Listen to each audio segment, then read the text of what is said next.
Mazmur 91. Dalam lindungan Allah. Orang yang duduk dalam lindungan yang maha tinggi dan bermalam dalam naungan yang maha kuasa akan berkata kepada Tuhan, tempat perlindunganku dan kubu pertahananku, Allahku yang kupercayai. Sungguh, dialah yang akan melepaskan engkau dari jerat penangkap burung, dari penyakit sampar yang busuk. Dengan kepaknya, ia akan melindungi engkau, di bawah sayapnya engkau akan berlindung. Kesetiaannya ialah perisai dan pagar tembok. Engkau tak usah takut terhadap kedahsyatan malam, terhadap panah yang terbang di waktu siang, terhadap penyakit sampar yang berjalan di dalam gelap, terhadap penyakit menular yang mengamuk di waktu petang.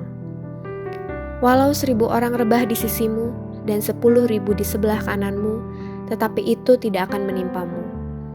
Engkau hanya menontonnya dengan matamu sendiri dan melihat pembalasan terhadap orang-orang fasik. Sebab Tuhan ialah tempat perlindunganmu, yang maha tinggi telah kau buat tempat perteduhanmu. Malapetaka tidak akan menimpa kamu, dan tulah tidak akan mendekat kepada kemahmu. Sebab malaikat-malaikatnya akan diperintahkannya kepadamu untuk menjaga engkau di segala jalanmu. Mereka akan menatang engkau di atas tangannya, supaya kakimu jangan terantuk kepada batu. Singa dan ular tedung akan kau langkahi. Engkau akan menginjak anak singa dan ular naga. Sungguh hatinya melekat kepadaku, maka aku akan meluputkannya. Aku akan memetenginya sebab ia mengenal namaku. Bila ia berseru kepadaku, aku akan menjawab. Aku akan menyertai dia dalam kesesakan. Aku akan meluputkannya dan memuliakannya. Dengan panjang umur akan kukenyangkan dia, dan akan kuperlihatkan kepadanya keselamatan daripadaku. Shalom saudara yang dikasihi Tuhan, mari sama-sama kita perkatakan apa yang dimaksud dengan Pentakosta ketiga. Pentakosta ketiga adalah pencurahan Roh Kudus yang dahsyat di zaman now melebihi yang terjadi di Azusa Street. Pentakosta ketiga akan mengakibatkan penuaian jiwa yang terbesar dan terakhir sebelum Tuhan Yesus datang kembali.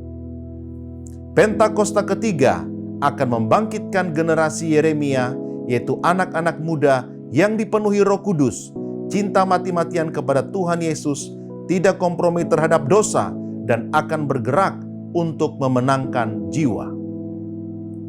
Pentakosta ketiga lahir di Indonesia yang bergerak ke bangsa-bangsa. Gerakan ini dari timur ke barat dan akan kembali ke Yerusalem. Pentakosta ketiga akan memberikan kuasa untuk menyelesaikan amanat agung, dan setelah itu Tuhan Yesus datang kembali.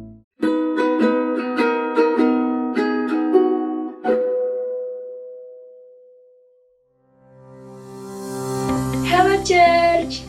Tuhan Yesus adalah hadiah Natal yang terindah bagi kita ke dunia, hanya untuk menyertai Anda dan saya. Sang Raja di atas segala raja, meninggalkan segala kemuliaan dan mengambil rupa sebagai hamba, sehingga kerinduannya tergenapi untuk menyertai hidup kita. Mari kita berikan penyembahan kita yang terbaik dalam ibadah online kita hari ini, oleh karena Tuhan Yesus telah memberikan teladan dengan memberi yang terbaik untuk kita. Mari catat setiap rema firman Tuhan hari ini dengan antusias, dan jangan lupa bagikan rema apa saja yang Anda dapat di ibadah online hari ini kepada sahabat dan keluarga, bahkan keluarga dalam komunitas school yang ada, untuk sama-sama mereka diberkati. Have a blessed Sunday, Church. God bless you.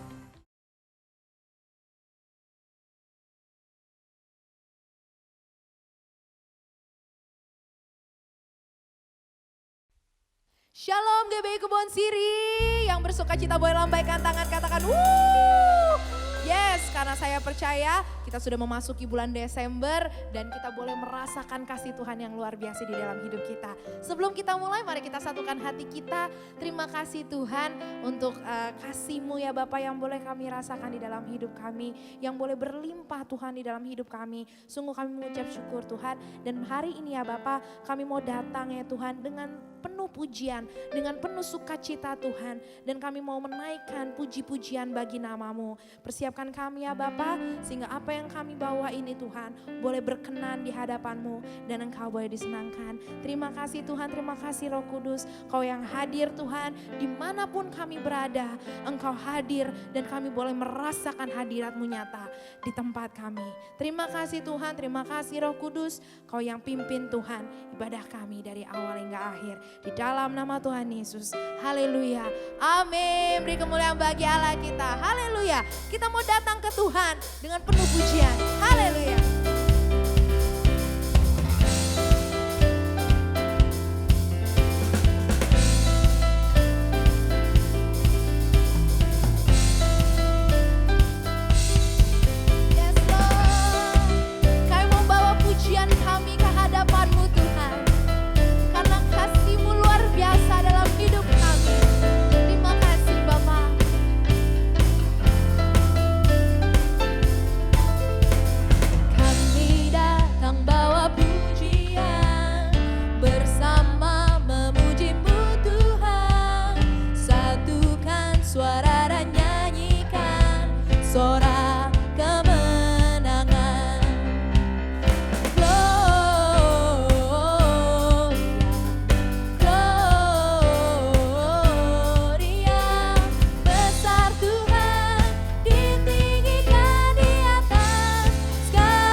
Kebesaran-Mu Tuhan nyata dalam hidup kami.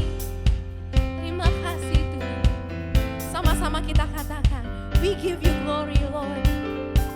We give you glory, we give you honor, we give you praise for all that you are. We give you glory, we give you honor, we give you praise. Gloria, we give you glory, we give you honor, we give you praise for all that you are. We give you glory, we give you honor.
segala glory, segala kemuliaan hanya bagi nama-Mu Tuhan.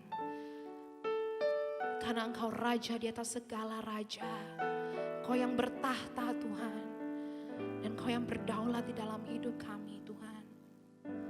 Kami mau lebih lagi masuk ke dalam hadirat-Mu Tuhan. Kami mau siapkan hati kami Tuhan. Biar lebih lagi Kau rasakan Tuhan. Kami mulai merasakan kasih-Mu Tuhan. Tuhan hadir di bait kudusnya saat umat mencari wajahnya, berseru, berdoa, bersujud menyembah dan menikmati kehadirannya. Tuhan mau dekat dengan umatnya yang datang dengan segenap hatinya, berseru, berdoa, bersujud menyembah dan menikmati kehadirannya. Hadirat-Mu memenuhiku, hadirat kudus-Mu penuhi bait-Mu, dan ku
Terima kasih ya Bapa.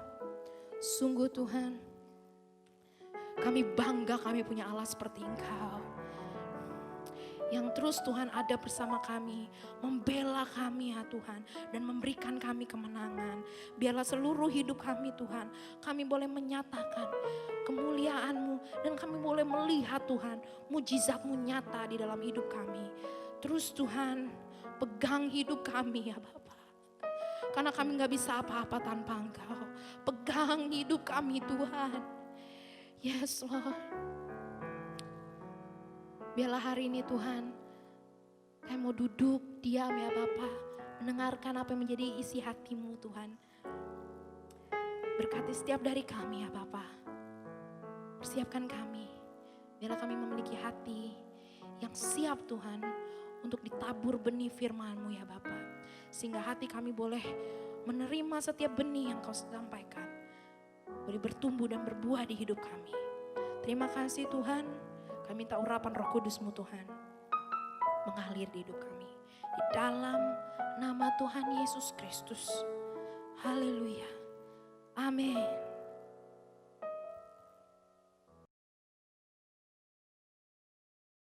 Shalom saudara sekalian, pada kesempatan kali ini kita membahas doktrin penting untuk kaum Pentakosta yaitu bahasa roh. Bahasa roh anugerah besar bagi semua murid Tuhan. Di luar sana ada banyak pertanyaan dan perbincangan mengenai bahasa roh.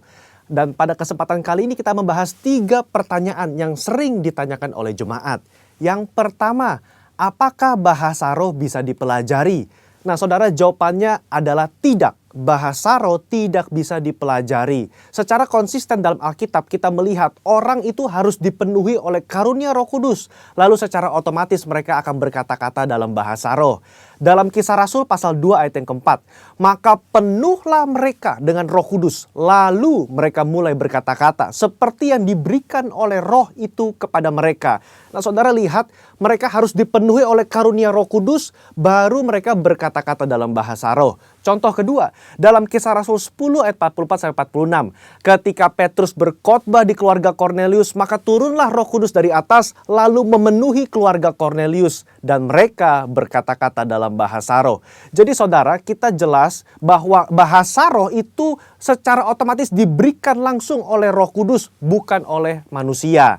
Karena itu kita percaya tanda awal orang dibaptis Roh Kudus adalah dia berkata-kata dengan bahasa roh. Pertanyaan kedua, apakah orang yang tidak berbahasa roh akan masuk neraka? Jawabannya jelas tidak saudara. Kenapa? Karena urusan surga dan neraka itu mengenai keselamatan. Dan orang percaya kita selamat by grace through faith. Karena kasih karunia melalui iman. Tidak ada indikasi mengenai bahasa roh. Meskipun begitu, orang percaya akan kehilangan manfaat besar kalau mereka tidak berbahasa roh. Ada beberapa manfaat yang dijelaskan oleh Alkitab. 1 Korintus pasal 14 ayat yang keempat mengatakan begini. Mereka yang berbahasa roh sedang membangun dirinya sendiri. Kata membangun di situ menggunakan kata oikodomeo. Artinya seperti orang membangun tembok. Batu bata demi batu bata dibangun sampai menjadi tembok yang kokoh. Orang yang berbahasa roh sehari demi hari mereka berbahasa roh menguatkan manusia rohani mereka. Meskipun manusia batinia, meskipun manusia jasmani kita lemah, tetapi manusia rohani kita kuat. Dan manfaat kedua, Roma 8 ayat 26. Dikatakan roh juga membantu dengan berdoa untuk kita kepada Allah dengan keluhan-keluhan terdalam yang tidak terucapkan. Nah, saudara, seringkali di rumah ketika kita berdoa, kita kehabisan kata-kata untuk berdoa dalam bahasa Indonesia mungkin. Tetapi ketika kita berbahasa roh, kita bisa berdoa terus-menerus sampai roh itu mengeluarkan keluhan terdalam kepada Bapa mewakili kita semua. Pertanyaan ketiga, apakah semua orang bisa berbahasa roh? Jawabannya adalah ya. Kita kaum Pentakosta meyakini semua orang percaya yang lahir baru yang mau mereka bisa berbahasa roh. Fondasi firman-Nya ada dalam 1 Korintus 14 ayat yang kelima. Paulus mengatakan, aku suka supaya kamu semua berkata-kata dengan bahasa roh. Bapak Ibu, ada kata-kata semua di situ yang artinya semua orang yang mau pasti bisa berbahasa roh. Itu pun keinginan Paulus selaras dengan janji Tuhan di Yoel 2 ayat 28-32. Pada hari terakhir aku akan mencurahkan rohku ke atas semua manusia. Dan janji Tuhan dalam Markus 16 ayat yang ke-17. Tanda-tanda ini akan menyertai semua orang yang percaya, yaitu mereka akan berkata-kata dengan bahasa yang baru. Sekian, saudara dikasih Tuhan, Tuhan Yesus memberkati.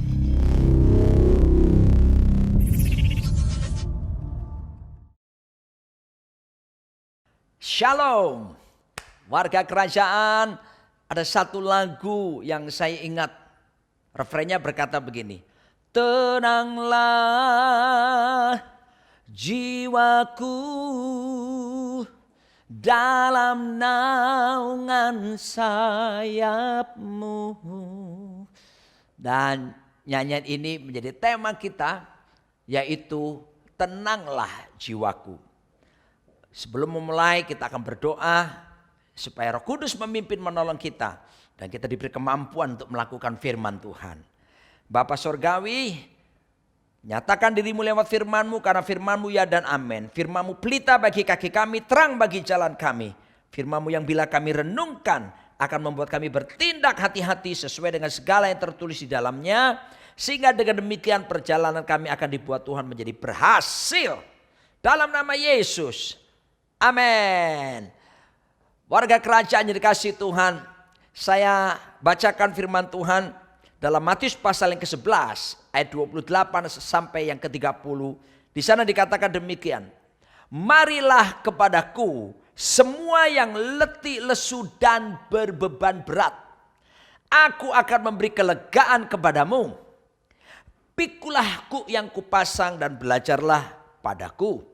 Karena aku lemah lembut dan rendah hati, dan jiwamu akan mendapat ketenangan. Sebab kuk yang kupasang itu enak dan bebanku pun ringan. Ayat ini membicarakan tentang undangan Kristus kepada setiap kita. Saya teringat kalau bicara soal undangan, salah satu yang membuat saya menjadi senang adalah ketika saya diundang dan menerima undangan dari Istana Presiden. Bapak Jokowi mengundang hamba-hamba Tuhan dan orang-orang yang lainnya untuk mengikuti peringatan detik-detik kemerdekaan Republik Indonesia yang ke-69. Wow, saya senang karena saya boleh hadir bersama dengan Gembala Senior Bapak Pendeta Timotius Arifin. Kami berdua datang bersama istri dan boleh menikmati secara langsung di Istana Negara bagaimana peringatan 17 Agustus tersebut. Dan itu senang sekali. Tapi ada yang jauh lebih senang. Karena undangannya bukan datang dari presiden. Undangannya datang dari presiden, dari segala presiden. Raja di atas segala raja. Dari Tuhan Yesus Kristus. Ini saya katakan undangan terhebat dari Yesus buat setiap kita. Dijadikan apa? Seorang yang berdosa, hina dina dijadikan warga negara kerajaan Allah. Wow, ini undangan yang hebat. Undangan untuk siapa yang ditujukan? Ditujukan kepada siapa undangan ini? Yang pertama dikatakan kepada mereka yang letih lesu. Dalam bahasa aslinya kata letih lesu di sini mengandung pengertian merasakan kelelahan. Karena apa? Karena bekerja keras. Wow. Otot kawat balung wesi keringet wedang jahe rupanya. Ya, itu Gatot Kaca. Kerja demi sesuap nasi. Ada yang bilang demi sebongkah berlian. Tidak ya. Tapi yang jelas banyak orang sekarang sedang mengalami kelelahan karena pekerjaan yang terlalu keras. Belum lagi dibumbui dengan hasil yang masih terlalu sedikit. Tapi juga berbicara tentang di sini lelah karena kesedihan yang mendalam. Jadi bukan cuma lelah secara fisiknya karena kerja keras. Undangan yang diberikan Yesus kepada mereka adalah juga kepada yang merasa lelah. Karena apa? Mengalami kesedihan yang mendalam. Kesedihan yang mendalam bisa karena ditinggalkan oleh orang-orang yang dikasihi. Kesedihan yang mendalam mungkin bisa terjadi karena menerima perlakuan yang tidak adil. Kesedihan yang mendalam juga bisa terjadi karena apa? Karena ada masalah kejiwaan, mental illness, ada gangguan kejiwaan. Seperti yang kita ketahui, kita sedang ada dalam masa pandemi corona di seluruh dunia. 216 negara lebih kena dampaknya yang luar biasa ini. Dari pandemi corona, maka sekarang mulai muncul yang disebut pandemi mental illness. Pandemi gangguan kejiwaan. Kenapa saya katakan begitu? Data menunjukkan yang terkini, yang terbaru di Indonesia. Ikatan Dokter Indonesia menyatakan bahwa 85% tenaga kesehatan mereka mengalami burnout, mengalami kejenuhan. Mereka seperti habis semuanya, saudaraku. Tenaga mereka, pikiran mereka, burnout. Kejenuhan 85%, ini bukan angka yang kecil. Ya, lalu kemudian juga mereka selain burnout, kenapa mengalami burnout? Karena mereka ada di garda terdepan dalam penanganan COVID-19 ini. Resiko tertular begitu besar, hampir 200 dokter meninggal dunia gara-gara COVID ini. Saudaraku dikasih Tuhan, betul-betul suatu keadaan yang melelahkan. Lalu kemudian juga data menunjukkan bahwa menurut Perhimpunan Dokter Ahli Jiwa mengatakan bahwa terjadi peningkatan mereka yang sedang mengalami stres, depresi karena pandemi ini. Sampai meningkat menuju ke bilangan 57%. Bukankah ini suatu kenyataan yang sangat memilukan sekali. Sementara di Indonesia satu psikolog berbanding dengan 260.000 orang yang harus dilayani. Wow, betapa kurangnya tenaga psikolog. Padahal begitu banyak orang yang hari-hari ini sedang mengalami depresi. Korea Selatan kita lihat ada 40% menurut data penduduknya sekarang sedang dalam keadaan gangguan kejiwaan mulai dari stres. Tidak tanggung-tanggung. Di atas semua data yang saya tunjukkan kepada saudara. Kalau seandainya ada di antara kita yang sedang mengalami keadaan yang sama. Anda mengalami tekanan, stres, depresi. Mari saya memberitahu kepada setiap kita, Tuhan Yesus mengundang setiap kita berkata, marilah kepadaku. Hei kamu yang letih lesu dan yang berbeban berat.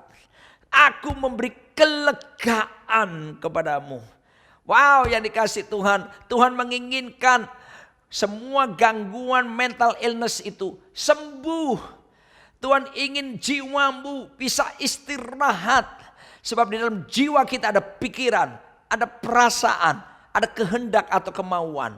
Alkitab menjelaskan dalam 3 Yohanes 1 ayat yang kedua berkata, saudaraku yang kekasih, aku berdoa, semoga engkau baik-baik dan sehat-sehat saja dalam segala sesuatu, sama seperti jiwamu baik-baik saja. Kata jiwa di sini itu mengacu kepada apa yang disebut dengan perantara antara roh dan tubuh. Jadi setiap kita ada tubuh, ada jiwa, ada roh.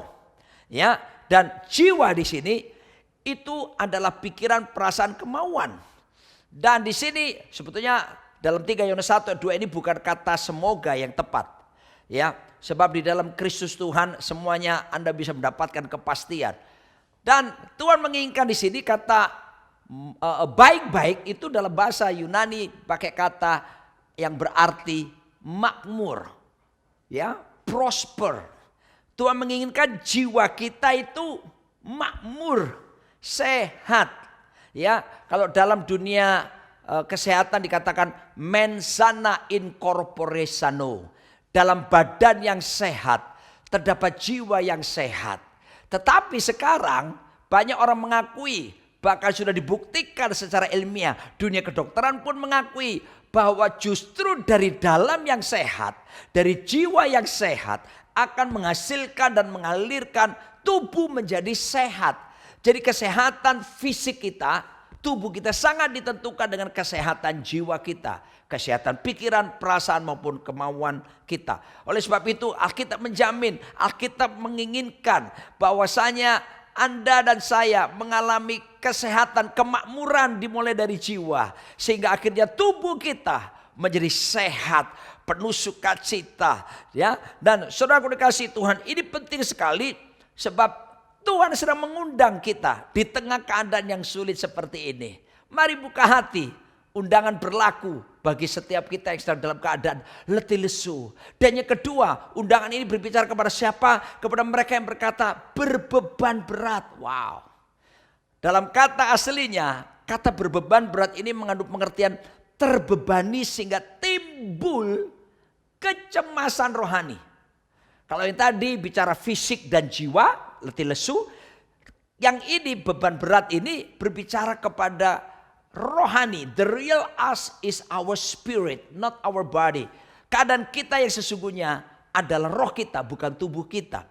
Sebab itu kalau orang mengalami kecemasan rohani. Wow, salah satu orang kecemasan rohani gimana? Dari dulu pertumbuhan rohani tidak terjadi peningkatan apa-apa.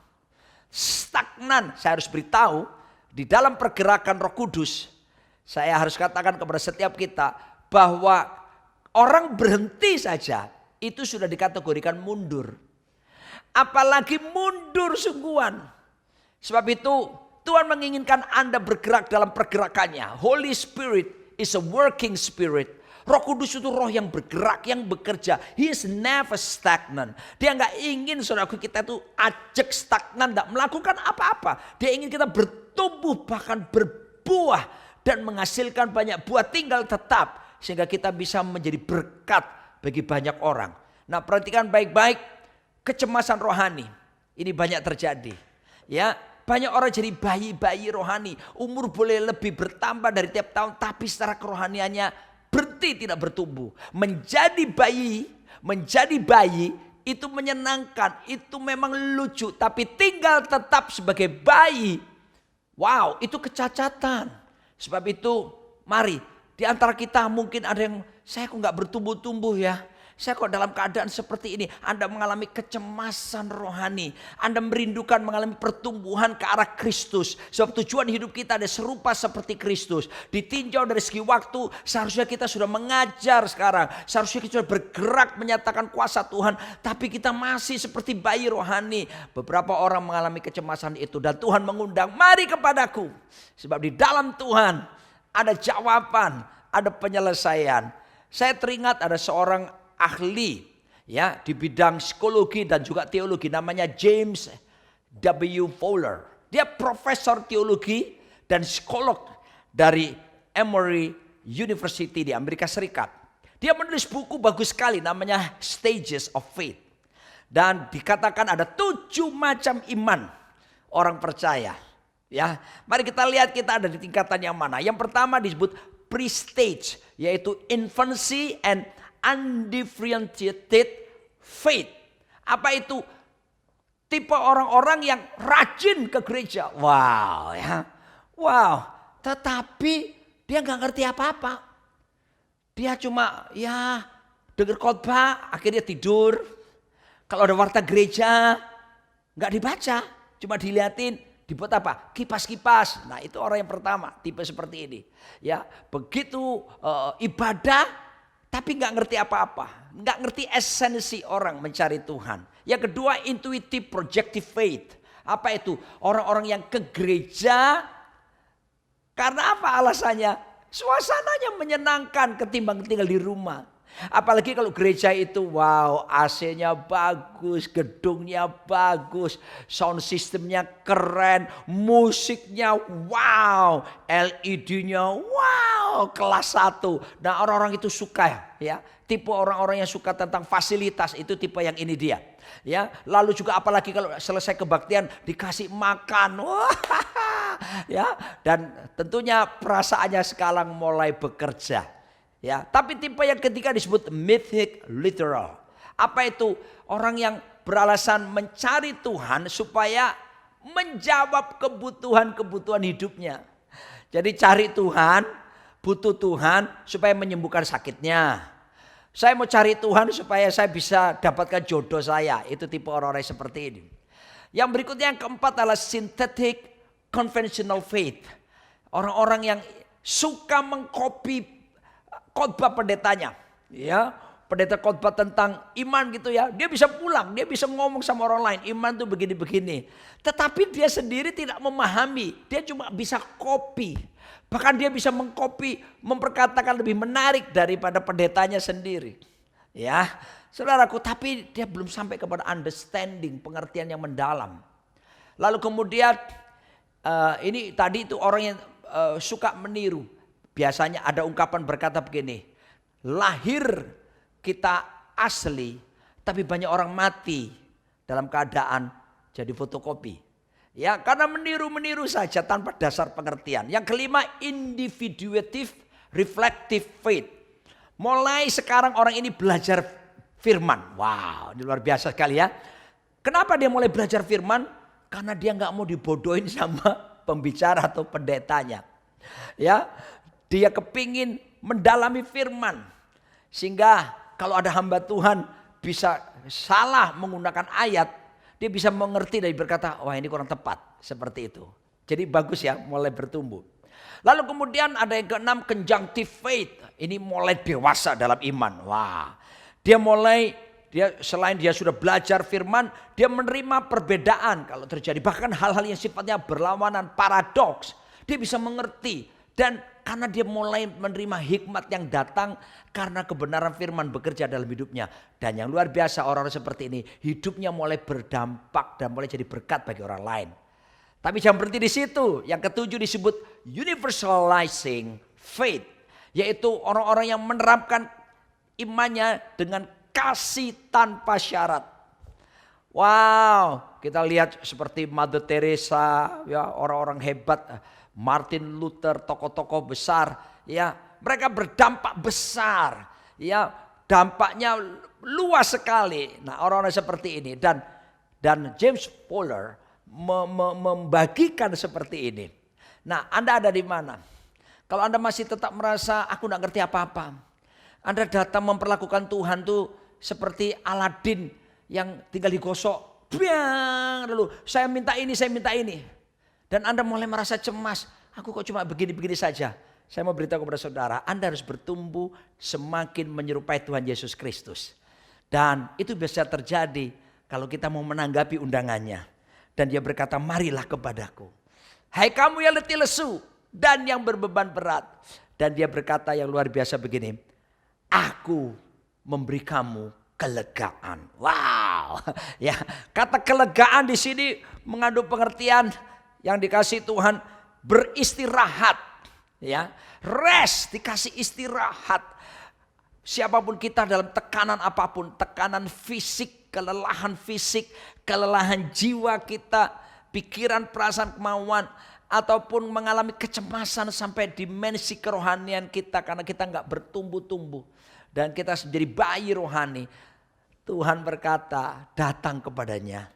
Dan kita akan diberi yang disebut dengan rest, istirahat. Ya, mengandung pengertian apalagi mengizinkan seseorang untuk berhenti dari kerja apapun untuk memulihkan kembali kekuatannya sehingga menjadi tenang. Wow. Jadi pulih tapi juga jadi tenang, dikembalikan dari segala keletihan apapun, berhenti dari semua hal itu dan dipulihkan kembali kesehatannya sehingga bisa mendapatkan kekuatan baru, pemulihan terjadi dan ketenangan yang dirindukan bisa didapatkan olehnya. Bukankah ini janji Tuhan dan undangan yang luar biasa bagi setiap kita? Bahkan kalau kita lihat mundur ke belakang, Raja Daud dalam salah satu mazmurnya, dalam Mazmur 62 ayat 1 sampai yang kedua. Dia berkata, hanya dekat Allah saja. Aku tenang, daripadanya lah keselamatanku. Hanya dialah gunung batuku dan keselamatanku. Kota bentengku, aku tidak akan goyah. Hanya dekat Allah saja, kiranya aku tenang. Sebab daripadanya lah keselamatanku. Hanya Dia gunung batuku dan keselamatanku. Kota bentengku, Aku takkan goyah. Kalau kita datang kepada Tuhan, diberikan ketenangan di hati kita. Dan bahkan kita dijadikan tidak goyah di tengah pandemi yang berat ini, pandemi corona ini. Ketika kita berharap pada Tuhan, ketika kita bergantung sepenuhnya kepada Dia, maka saya percaya Tuhan akan memberikan kita kekuatan baru, pemulihan, istirahat yang menjadikan apa? Ketenangan bekerja dari dalam roh kita kepada jiwa kita dan juga tentu tubuh kita. Tuhan akan menolong kita menjadi sehat. Ya, begitu iman kita bangkit, imun kita pun mengalami bangkit, maka saya percaya kita tidak akan pernah bisa terpapar COVID-19. Kan kita terjaga karena imun kita begitu kuat sekali. Dan jemaat yang dikasihi Tuhan, warga kerajaan, Anda ada dalam posisi yang di mana sekarang? Saya akan menjelaskan antara perbedaan job dengan work. Ya, kata job kita tahu itulah pekerjaan. Tapi work selain artinya pekerjaan, tapi work lebih tepat di sini berbicara tentang karya yang bisa kita hasilkan, nyatakan. Beda loh, kelihatannya sama antara job dan work. Tapi kalau kita telusuri, itu berbeda. Seorang hamba Tuhan bernama Myles Munroe pernah menjabarkannya dan saya mengutip pernyataannya. Yang pertama, your job is what you to do. Ya, pekerjaanmu itu adalah sesuatu yang memang kamu lakukan. But your work is what you were born to do. Tapi kalau yang namanya karya, karya itu adalah sesuatu yang memang di mana kamu dilahirkan untuk melakukan itu. Ya, lalu kemudian your job gives you finances. Ya, pekerjaan bisa menghasilkan uang, kamu bisa dapatkan uang. Tetapi karyamu memberikan kamu apa? Fulfillment. Kamu akan merasa memenuhi panggilanmu. Ya, kamu bukan sekedar terima uang, tapi kamu ada dasar kebutuhan manusia yang paling dalam itu. Ya, aktualisasi diri dan sebagainya itu terpenuhi, ya, dipenuhkan. Yang ketiga, saudara bisa dipecat, you can be fired, dihentikan, berhenti dari pekerjaan. Tapi Anda tidak akan pernah bisa berhenti dari berkarya. Ya, soal karya itu tidak bisa dihentikan. Pekerjaan Anda bisa mengalami PHK, tapi karya yang Tuhan sudah tanam dalam diri kita itu tidak bisa di stop. Kecuali kita sendiri yang tidak mau mengembangkan. Selama kita mau bergerak, Anda bisa saja di PHK. Tetapi karya yang Tuhan tanamkan dalam diri Anda itu dapat diwujudkan sehingga Anda bisa membentuk bisnis yang baru, peluang-peluang yang baru Anda bisa dapatkan karena ada work yang memang Tuhan tanam di dalam diri saudara. Ya, berbicara soal your job is your skill. Bicara pekerjaan itu hanya skill, keterampilan, keahlian kita. But your work is your gift. Karya itu adalah anugerah, pemberian daripada Tuhan. Bedakan di sini. Ya, lalu kemudian orang bisa mengambil pekerjaan saudara, tetapi orang tidak akan pernah bisa mengambil karya saudara. Sebab itu saya mengajak kepada saudara, kalau saudara berpikir tentang karya, karena ada anugerah, itu adalah karunia yang Tuhan berikan kepada kita. Talenta kita, bakat kita, kita kembangkan, kita maksimal. Maka kita tidak akan pernah berkata, I hate Monday. Kita tidak akan berkata, aku benci Senin, aduh kerja lagi. Tidak. Karena kita tahu bahwa talenta, potensi, bakat, semuanya harus kita wujud nyatakan dan kita tumbuh kembangkan. Sebab tempat penyimpanan harta karun terbesar di dunia bukan tambang-tambang emas, bukan tambang batu bara. Tapi tempat penyimpanan harta karun terbesar di dunia itu di dalam kuburan-kuburan. Karena ada banyak orang mati di sana sebelum semua karya diwujud nyatakan. Potensi diwujud nyatakan. Saya percaya setiap kita yang ada di sini, Anda lahir dengan karya yang khusus dari Tuhan. Potensi khusus daripada Tuhan. Temukan itu dan maksimalkan. Sebab kalau Anda cuma bekerja dalam arti kata job, pekerjaan, Anda bisa menjadi letih lesu. Anda bisa jadi berbeban berat. Anda bisa mengalami burnout. Tapi kalau Anda mengerti Anda bekerja karena Anda didorong oleh karya di dalam diri Anda. Potensimu kamu kembangkan. Karunia, ya bakat semua dimaksimalkan. Saya percaya kita akan bergairah ketika kita bekerja. Sebab kita tahu ada rasa mengalami fulfillment di dalam diri kita, dipenuhi, dan kita bisa menggenapi panggilan Tuhan di dalam hidup setiap kita. Sebab itu saudaraku, saya mau katakan orang yang mengalami kebahagiaan adalah ketika fulfillment dialami dalam kehidupannya. Dan Tuhan sediakan bagi setiap Anda. Kalau kita datang kepada Dia dalam keadaan letih lesu berbeban seperti ini, maka kita akan mengalami karena Tuhan fulfillment. Sehingga kita bisa berkata, tenanglah jiwaku. Kita bisa merasa puas. Wow, ya. Puas itu artinya apa? Kita bisa bersyukur dalam situasi apapun. Kita merasa cukup dalam keadaan apapun. Bukankah itu indah? Dan itu disediakan lewat karya Kristus Yesus bagi setiap kita. Dia mengundang setiap kita. Sebab itu saudaraku dikasih Tuhan, mari bersama-sama kita tingkatkan karya kita yang luar biasa ini. Dan kita mengizinkan Tuhan untuk bisa memberi kekuatan kepada setiap kita. Di dalam firman Tuhan selanjutnya dikatakan dalam Mazmur 23. Dikatakan ayat 1 dan kedua. Mazmur Daud, Tuhan adalah gembalaku. Takkan kekurangan aku. Ia membaringkan aku di padang yang berumput hijau. Ia membimbing aku ke air yang tenang. Lalu ia menyegarkan jiwaku. He restores my soul. Tuhanlah yang sanggup menyegarkan jiwa saudara. Ketika jiwa kita, pikiran, perasaan, kemauan kita dipulihkan, disegarkan oleh Gembala Agung Tuhan kita Yesus Kristus, itu menyebabkan kesehatan fisik kita. Dan yang luar biasa, dari dalam kita, roh yang menyala-nyala seperti anglo berapi akan bergerak atas setiap kita. Sehingga kita optimis menghadapi masa depan. Kita melihat hari esok, kita pegang segala kebenaran, janji-janji Tuhan. Dan kita memikul kuk yang baru, kuk dosa kita buang.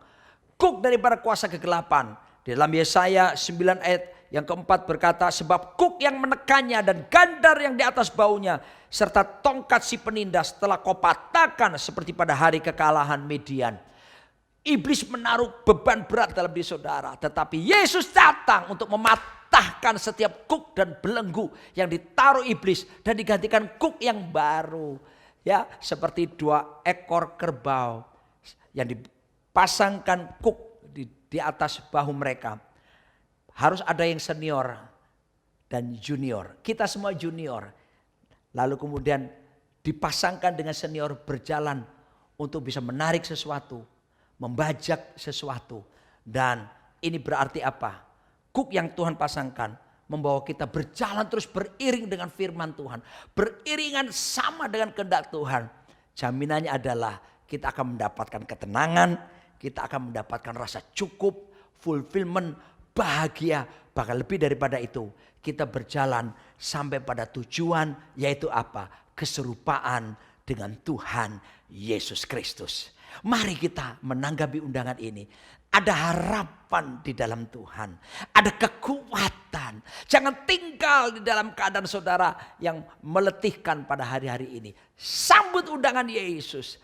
Dan saya mau katakan saudara kita, janji kekuatan, pemulihan, keberkatan, kemakmuran dalam jiwa kita disediakan bagi setiap kita semuanya. Amin. Mari kita berdoa. Terima kasih buat kebenaran-Mu. Hamba berdoa buat setiap mereka Tuhan. Engkau menjamah yang letih lesu dan yang beban berat. Sembuhkan. Kami datang kepadamu. Dan saatnya Roh Kudus menyatakan kuasa. Dan demi nama Yesus, roh kami Kau jadikan menyala-nyala. Jiwa kami, pikiran, perasaan, kemauan menjadi pulih. Sehingga tubuh kami menjadi sehat. kami menghadapi hari esok yang penuh harapan bersama Yesus. Kami akan lakukan perkara-perkara yang besar. Tidak ada yang mustahil bagi Tuhan dan tidak ada yang mustahil bagi kami yang percaya kepadamu. Meteraikan kebenaran firman-Mu ini dan sembuhkan umat-Mu, sembuhkan, pulihkan gereja-Mu Tuhan. Dalam nama Yesus Kristus, Raja di atas segala raja. Amin.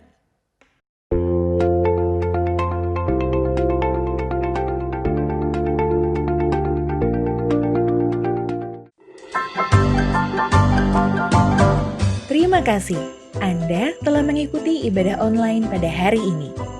Kami mengajak Anda untuk berdoa, menyembah Tuhan, dan mendengar pesan firman Tuhan dalam acara Cool Menyembah via Zoom setiap hari Senin dan Jumat pukul 5 pagi dan pada hari Rabu pukul setengah 8 malam. Untuk informasi meeting ID dan password Zoom, dapat menghubungi via WhatsApp ke nomor berikut ini. Ibadah Minggu tetap dapat Anda ikuti secara online melalui YouTube channel GBI Kebon Sirih atau melalui aplikasi RCTI Plus. Anda dapat mengunduh aplikasi RCTI Plus di Apple Store atau Play Store.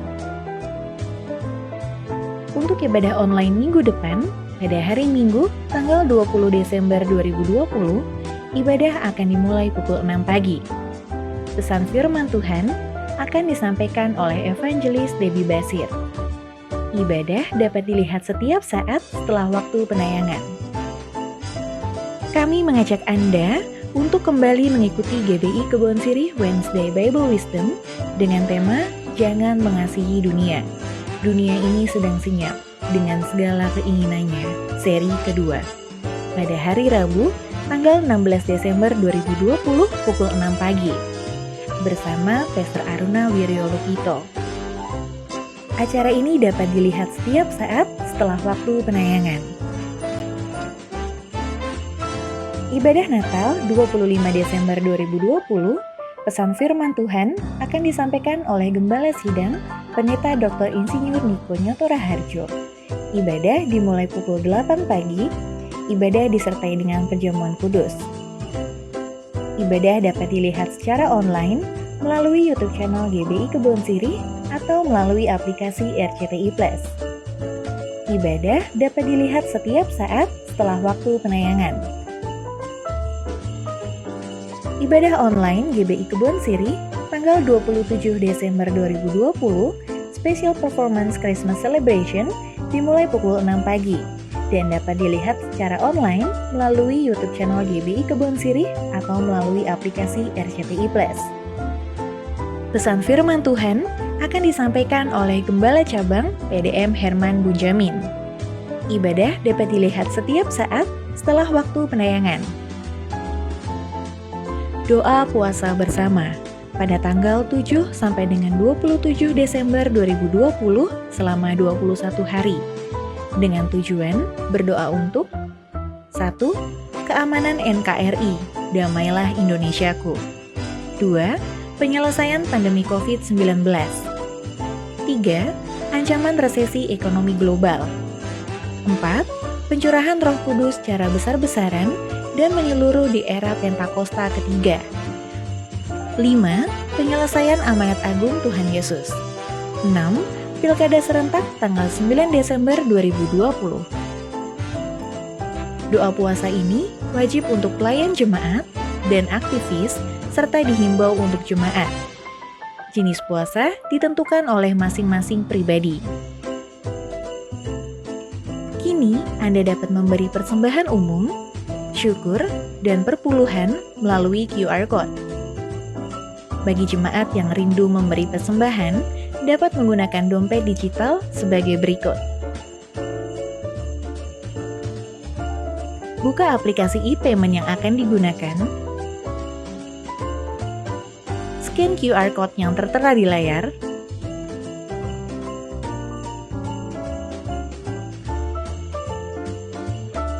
Masukkan nominal yang diinginkan.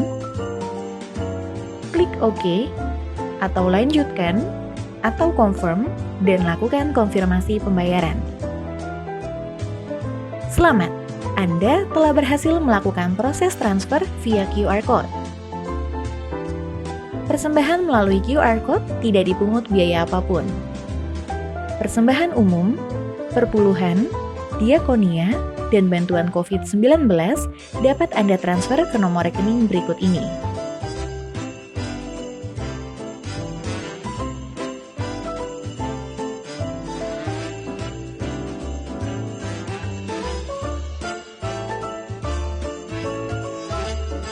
Demikian GBI Kebon Siri News Flash hari ini. Tuhan Yesus memberkati.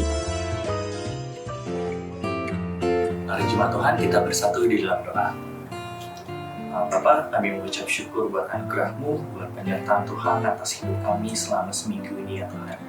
Terima kasih juga buat firman-Mu melalui hamba-Mu Tuhan Yesus. Kiranya Tuhan memberkati dalam pelayanannya, kiranya Tuhan memberkati usahanya dan memberkati juga keluarganya. Kami mau berdoa juga Tuhan untuk Gembala Sidang kami, Bapak Niko Nyotora Harjo, Gembala Rayon, Gembala Cabang, Gembala GBI Kebon Siri, sehingga Gembala-Gembala Kul, kiranya Tuhan memberkati dan senantiasa menyertai mereka. Kami berdoa juga Tuhan untuk semua jemaat GBI Kebon Siri dan semua orang yang menyaksikan ibadah online ini, kiranya Tuhan menyertai dan memberikan kesehatan selalu dalam masa pandemi COVID-19 ini. Tuhan kiranya juga memberikan hikmat dalam segala usaha dan pekerjaan mereka dan selalu memberi kesehatan untuk mereka. Kami berdoa juga Tuhan buat bangsa Indonesia, dari pemerintahannya, dari presiden, wakil presiden, para menteri, hingga semua jajaran dalam pemerintahan, kiranya takut akan Tuhan turun atas mereka dalam menjalankan pemerintahan ini. Kami berdoa juga Tuhan biar bangsa ini boleh segera pulih dari resesi ekonomi dan COVID-19. Kami berdoa untuk generasi Yeremia, generasi anak-anak muda, kiranya Tuhan memberkati supaya mereka bisa menjadi terang dan garam atas bangsa ini.